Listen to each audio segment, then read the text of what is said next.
Welcome to Transparency with Zeb King. And today I'd like to welcome to the show Mr. Todd Litman. Welcome to our show. Thank you, Zeb. And for our viewers who may not know you, my bio of you includes that you are the Executive Director of the Victoria Transport Policy Institute, as well as I've read an expert in transportation issues. And so I'm hoping this will be a useful conversation and of interest to viewers on the topic that you're an expert in. Great. And so, and I know as a municipal councillor since 2002 in Central Saanich that I would say transportation is one of the issues that never seems to go away. And I'm talking about parking, speeding, volume of traffic. It's something that's the most common concern, I would say, throughout the years.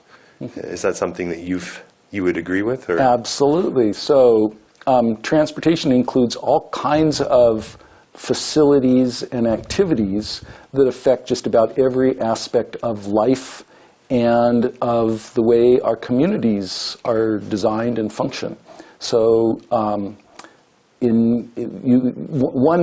positive way to say it is more efficient transportation can help solve a lot of different problems that communities face. That's a really good point. We'll probably get to that through the conversation. That's right. And I'm thinking you've also written a book, I believe, well, probably more than one book that I'm not familiar with, but at least I know of one on parking.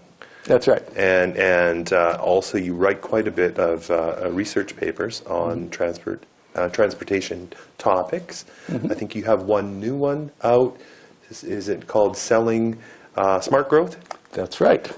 February 2017, I think it came out. That's right. So that's one of my newer studies. Okay. And it highlights some research that I and others have done looking at the direct benefits to residents and to businesses and to local governments or local municipal governments from creating more compact and multimodal communities where people don't have to own as many cars. So what is smart growth? That would be a question for many people. That's right. Yeah, and so are you able to help us understand? Sure. Yeah, sure. So smart growth is a general term for creating communities where you can get around without a car. So that includes a lot of different components. A lot of it is land use. So it's making sure that that a lot of people are able to live close to services. So a good indicator is asking what portion of children are able to walk to school. So when I was growing up, the vast majority of children walked to school. About 80% of children walked to school.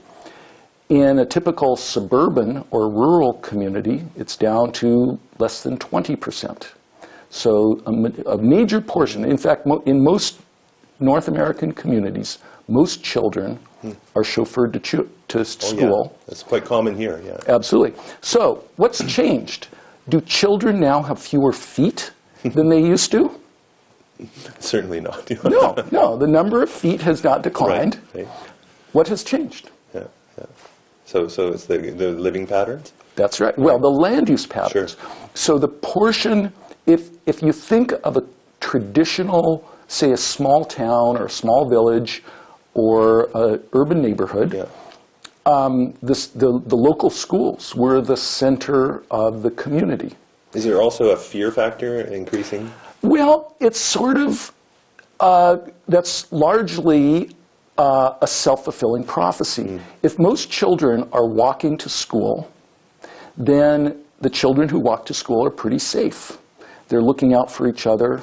There are usually lots of parents that are involved in this walking. They're walking with, some of them are walking with the children, especially the younger children, and the motorists are very conscious of that there will be children around. So if there are lots of children walking to school, or I should say, if lots of people are walking in a community, the community tends to be much safer. Now, if what you're asking about is there a perception of stranger danger? Is there a concern about stranger danger? With the news coverage, et cetera. You're absolutely right, and it's a great example of exaggerated fear. The chance of a child being kidnapped or harmed by a stranger is tiny. The much greater chance is the child being injured or killed in a car crash. And in the communities where, in a traditional walkable community, or what we could call a smart growth community, a place where a major portion of trips are made by walking and bicycling and public transit, traffic accident rates go way down. So the accident rate, the per capita traffic fatality rates in a traditional urban neighborhood or a traditional small town is about a quarter of what it is in an automobile-dependent, sprawled area.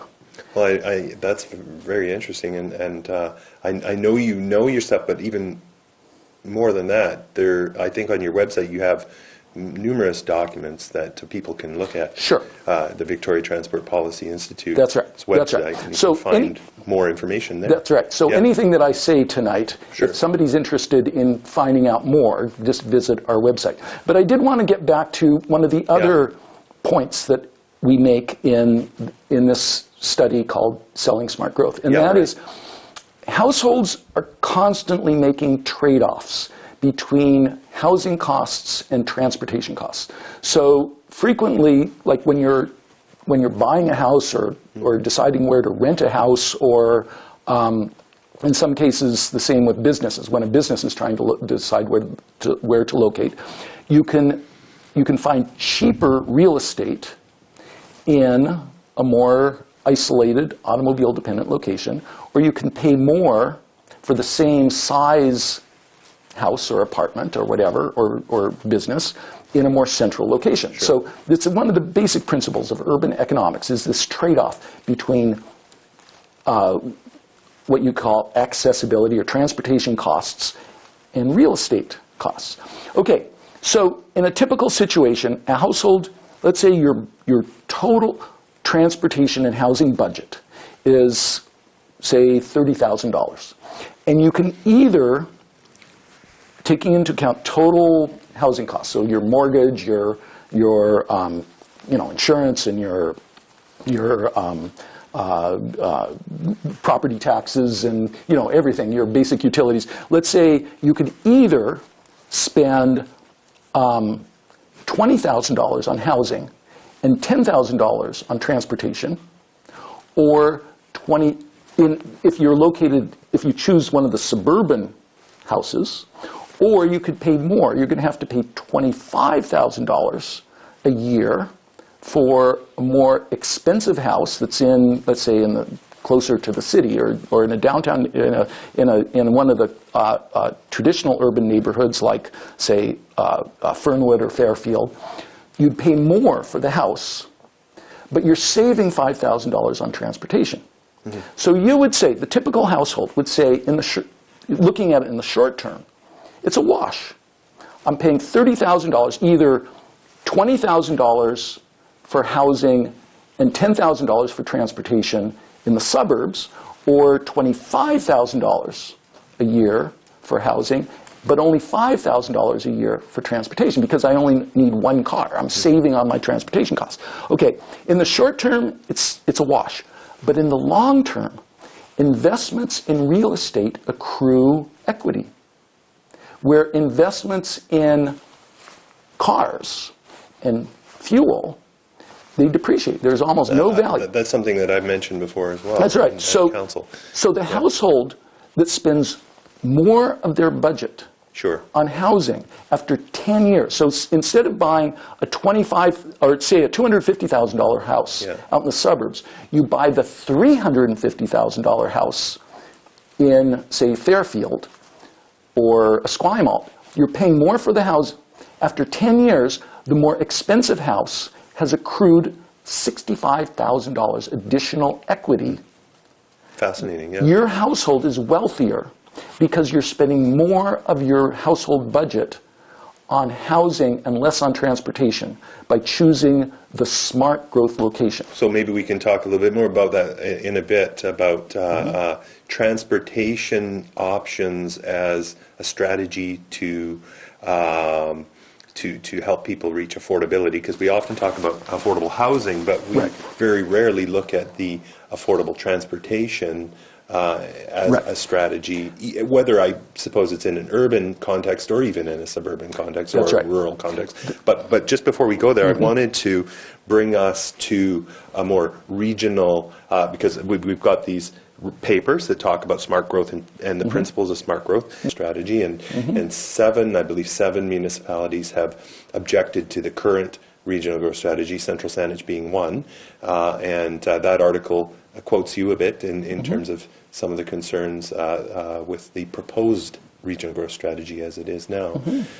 One of the concerns that some municipalities have expressed is that extending water services enables urbanization, enables urban sprawl. And I think the regional growth strategy is trying to address that problem and contain growth, probably trying to promote smart growth. Do you agree with the concern that if you extend water out to rural areas, it enables urbanization? Or right. Yes, there are good concerns. So let me just be sure the audience understands. Absolutely, is that a traditional rural development pattern is dispersed enough that virtually every household can have its own well and its own septic system, and they're not close enough that that the septic system is contaminating the well. And so if you have large parcels, then that functions. But as denser development occurs, that basic rural infrastructure starts failing. You start getting too many septic systems per well. And so, and also in some areas of this region, either the well water is inherently undrinkable, it has high heavy metals, or there just the wells are not reliable year round. And I think that's a sign that the residential development is getting too dense. If the normal well water system can't accommodate development, could be a sign. That's a good sign that development shouldn't occur there. And so it is very tempting for rural property owners to continually subdivide their property. You buy a farm at, it might be, 5 hectares or something like that. And in the temptation, it starts off as a farm, but or a wood lot or whatever. But the temptation is to keep subdividing that and selling off parcels as residential. And that is sprawl. That is the classic mechanism by which you have more and more people who aren't traditional rural residents. They're people who are moving to rural areas, but they're expecting urban-type services. And then they start complaining when they've moved out to what's essentially farmland, and then they complain that the roads are too narrow, they complain that the well water is undrinkable, they complain that the sewage, their septic systems are failing because there's too much density of septic systems. Or they have a right to water, so pipe water out to their home. That's right. And so in this particular case, there are people whose wells cannot provide water year round. During the summer when it's not raining very much, they complain that they're having to hire a water truck to deliver water, and they're actually invoking the United Nations what is it? Their right to water. Right to water, okay. which as far as I'm concerned, is a gross misrepresentation of that right. I mean, certainly the fact that they have to hire a water truck to deliver their water a few months out of the year is not really a proof that we're depriving them of water. And it brings it back to this more fundamental question: is it really good strategic policy to keep continually expand urban-type services into lower density rural areas in order to provide urban services in areas that traditionally don't have it? And there are good, if we want efficient development, we would accept those constraints. We would not continually expand roads and water systems and septic systems into the existing rural areas. We would say that's a constraint on development. Let's focus the development in the existing urban areas. Interesting, yeah, and I wonder if this would tie in as well. Central Saanich is a mix of I think there's some urban areas. Mm-hmm. And you've got Saanishton. Saanishton and Brentwood Bay. And Brentwood Bay, yeah. And of course then there's Sydney, which is not part of Central Saanich, but it's also fairly urban. But right. We're surrounded by farmland and rural lands, and right. It's my hope, and I think others, that we would continue to have that farmland and those rural lands. Right.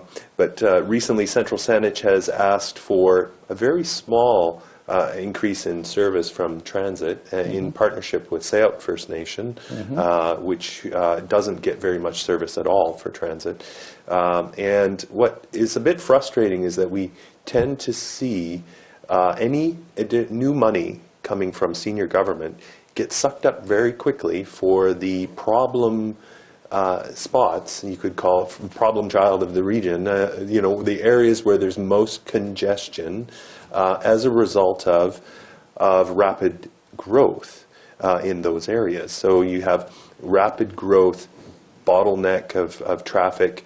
When transit has a little bit of money, it throws it at that problem. And the peninsula, which arguably has had a bit more of a responsible, I would argue, approach to smart growth, for example, not this sort of anything goes and we just develop and cause problems for other areas. We don't see that investment necessarily coming to our community. So does that mean if you go down that road of not following smart growth, you end up getting the funds for increased transit? Well, it's sort of perverse in a way. Well, there are some real challenges. The basic problem is that the demand for public transit has been growing significantly. So for all kinds of very good reasons, more people want to live in transit-rich areas and use transit. And including, like you say, in Central Saanich, there are people that want to use public transportation. Either they don't drive, or they don't want the stress of driving. So some people own a car, but they would just as soon use public transit rather than drive during rush hour. So there are all kinds of good reasons that people want to use public transportation, but the funding has not grown. Right. There is a major crisis because the provincial government did not implement the requested new funding. And so service per capita, that is the amount of bus operating hours in the Victoria region, are declining. And so there are some plans, there are lots of very good plans to improve transit service and to have more bus lanes so the buses won't get stuck in traffic congestion, to have deploy some new technologies. There's some very good plans, but there's no funding. Even though the provincial government was able to find funding for expanding improving the highway intersection at Mackenzie, and put in roadway improvements on the Pappy Highway. So the concern that I have is that our funding mechanisms are really designed to favor automobile transportation, and they haven't been updated in response to changing demands. Automobile travel is peaking. The amount of driving that people do, especially measured per capita, has peaked. Let me ask you this: Do you own a car? I do. Okay. We have one car. Okay. So, would you rather spend more time driving, more time in your car, or less time in your car? Certainly less. You would prefer to drive less. Yeah, I would. And you are normal. I survey people all over North America. I ask, are you a motorist or are you not a motorist? And most people say, I'm a motorist. And then I ask, okay, would you prefer to drive more or less? Mm-hmm. And the vast majority of people I talk with say, I would prefer to drive less, provided that walking and bicycling and public transit and taxi service and its variants like Uber are high quality, that we're improving our ability to get around without a car. And we live out in Brentwood Bay. Yep. I work in Victoria. Right. I take the bus to Victoria, so right. Yeah, it's a little different than Fairfield, though. Sure, Yeah, sure. But it's all sitting on the bus, as you do every day, Sure. or most days.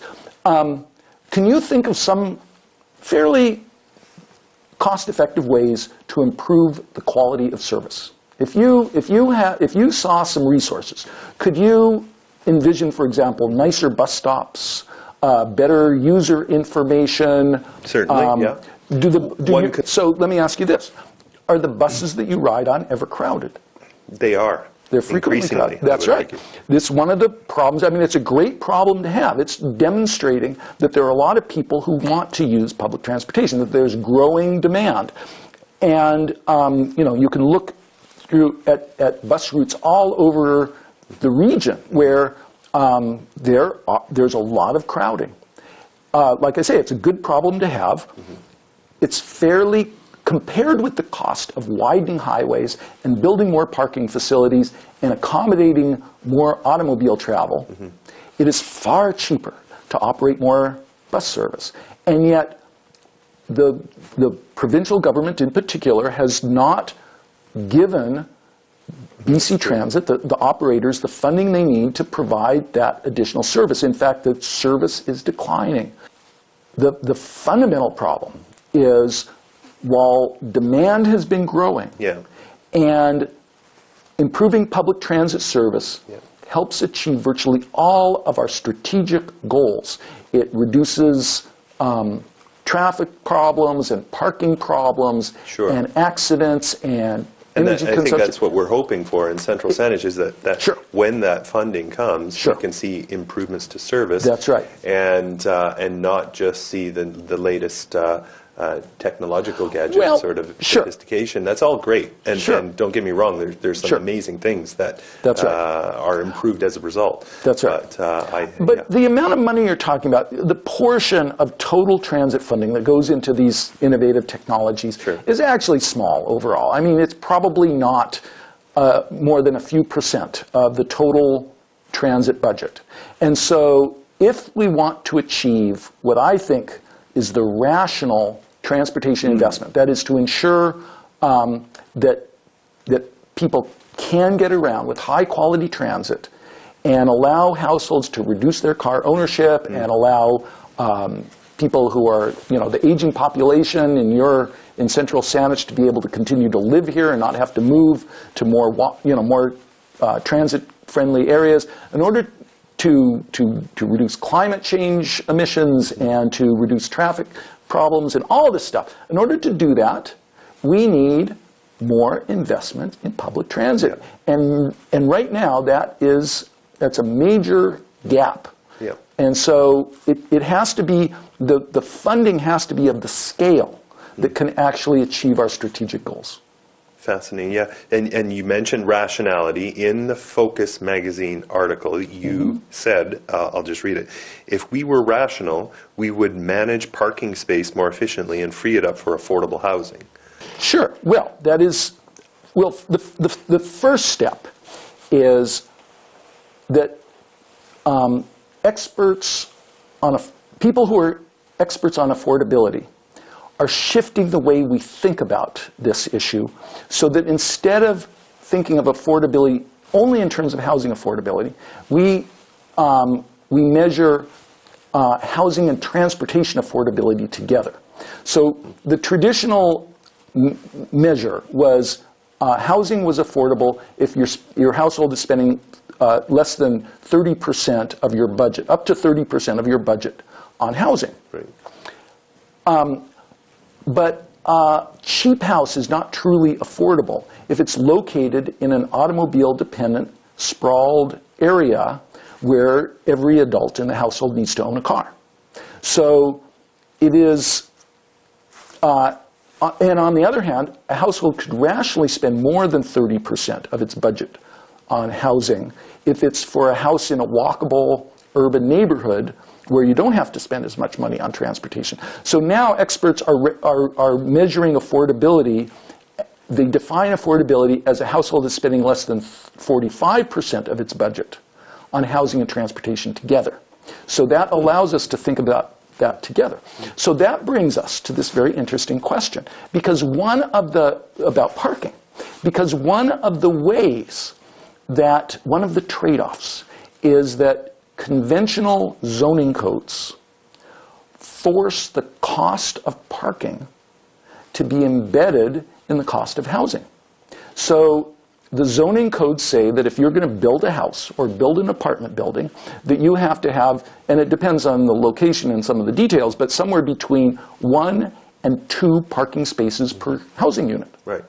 Well, that's a huge cost. It's basically for a very expensive house, for $1 million mansion, the cost of the garage might only be 5% or 5 to 10% of the house is devoted to the garage. But if you're talking about affordable housing, you're trying to deliver inexpensive apartment buildings or townhouses in an area with high land costs, especially if it's the kind of place where you're building underground parking. So the parking is dug under the building. Those parking spaces cost $25,000 to $50,000 per unit, so per space. And so if the zoning code requires 2 parking spaces, it can be $50,000 to $100,000 to satisfy those parking requirements. So, and it represents a large amount of land. So a lot of us are recommending, a lot of urban, you could say it, urban planners or urban economists or people concerned about affordability or people concerned about smart growth, whichever term you're using, we're recommending that the way that we manage parking should fundamentally change. And instead of hiding the costs, instead of paying for parking indirectly, that we unbundle the parking from the housing. So right now, the zoning codes force people to pay for parking regardless of whether or not they need those parking spaces. If we unbundle the parking, so instead of paying, let's say, $2,000 a month to rent an apartment that comes with 2 parking spaces, and that's what the current practice is. We say you rent the apartment for $1,800 and you pay $100 a month for each parking space. You're paying separately. Parking is never really free. The choice is between paying for it directly, that is, if you own a car, you pay for the parking space as a separate item, or we have to pay for it indirectly. And under current practices, we pay for most parking indirectly. That hides the cost, and it increases the cost of other goods, including housing. Let me ask you this. What do you think, what type of land use do you think has the most generous parking requirement? What what land use has the most parking spaces per 100 square meters? Single family? No? No. Malls? What? Malls? Shopping malls? What do we think? Bars and pubs. Bars and pubs and restaurants. I think I read that. So on one hand, we're telling people, don't drink and drive. Right, It's right. terrible. It's the worst thing you can do. On the other hand, our municipal governments are essentially saying, we're assuming anybody going to this bar is going to drive there. We're going to accommodate that. One of the questions that Central Saanich is going to have to explore, is do you aspire to be a retirement area? Do you aspire to be the kind of place where if a family is deciding to downsize and they're looking for a house where they're anticipating their seniorhood, so they're saying not only are we retiring and our kids have gone, so we're downsizing, but we want to make sure we locate in a walkable, transit-rich area, so when it's time to give up our driver's license, we're going to do fine. Will Central Saanich and Brentwood Bay be those kind of neighborhoods? If you do, then things like affordable apartment buildings with unbundled parking and elevators are going to become very key. So are you supporting, are there developers coming to Central Saanich and Brentwood Bay that are proposing those kind of developments? You're a guy who's traveling the world talking about this, and I believe you said you're going to Laos soon. How are we doing then in this region? Your home. Right. Are we the leader that you would like to see us be, or what should we be doing to become that? Well,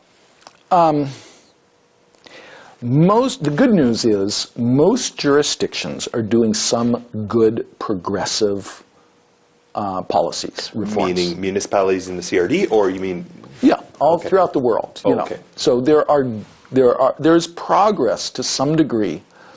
I think most planning professionals are understanding these basic principles. That, for example, that the cost of parking is substantial, and that there are some good things about reforming our parking policies. So you're probably facing it here.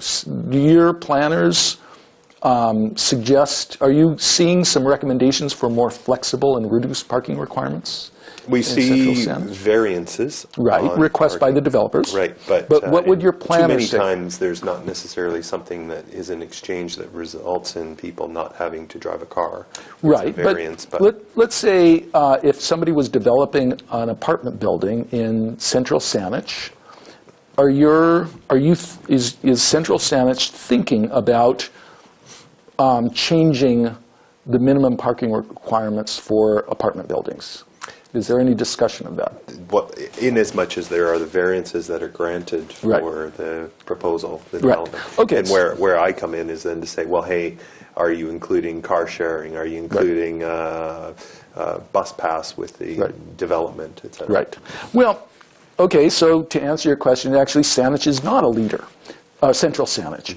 The City of Victoria is just now finishing up a major review of its parking requirements, and they did something really interesting. It turns out ICBC has geocoded vehicle registration data that basically identifies which building virtually every vehicle registered in British Columbia is parked at, or is, its home base.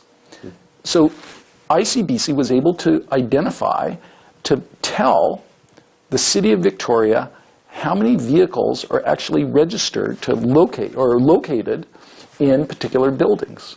And so they were able to very significantly reduce their parking requirements based on the actual numbers of vehicles owned in our typical buildings. But so there's a paper, the latest paper that's posted on my homepage actually discusses or critiques that. Because I say that's great, but that's still looking backward, not forward. So they used the vehicle ownership rates for different neighborhoods in in Victoria, and that's a great step forward, but it still is not anticipating the continual decline in vehicle ownership that we're seeing in central neighborhoods like Victoria and Fernwood and Fairfield, where these are the walkable urban neighborhoods where we're seeing this constant decline in the number of cars that are owned. Wow. No, that is very helpful, useful information. And I think, again, people can find out more at your website, Victoria Transport Policy Institute website. Yeah, vtpi.org. Oh, good. Okay, yes, thank VTPI. you. And we haven't even talked about car sharing and that concept. I'm hopeful that will come out to Central Saanich. I know that there's a car at the ferries and most of the cars in the urban core area, but it would be nice to see a vehicle in the Brentwood or Saanich area in the future. But perhaps another time we can touch on that. But what I'd like to say is thank you very much for coming on our show, Todd. It's been great to have you here, and Haichka Siem to you. Yeah. Thank you very much. Thank you. Great. That was awesome.